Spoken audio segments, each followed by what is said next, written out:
the U.S. wielded its veto power for the third time in 4 months to cast the only vote at the Security Council against a call for an immediate ceasefire, trying to shield Netanyahu and his government from the growing international pressure aimed at stopping Israel's military campaign and curtail its wholesale violations of international law in Gaza.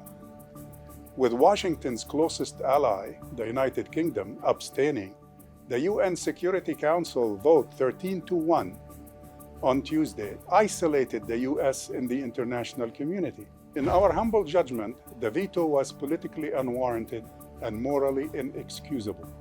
The Arab-backed resolution introduced by Algeria was well-crafted and moderate in both substance and tone.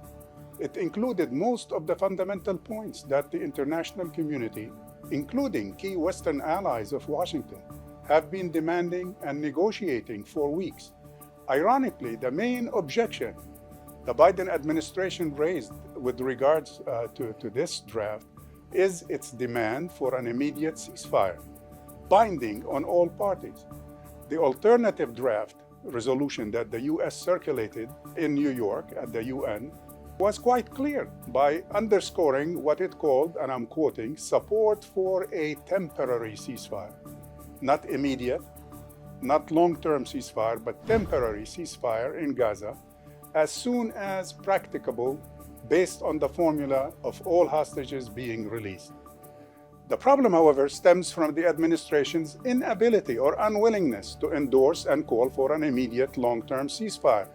So its draft resolution, in other words, has given or will give Netanyahu the option of picking and choosing where and when to continue or cease fighting.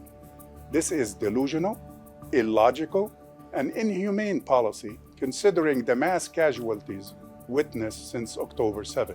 By vetoing the resolution, the U.S. opted to endorse continued brutal violence and collective punishment against civilians in Gaza.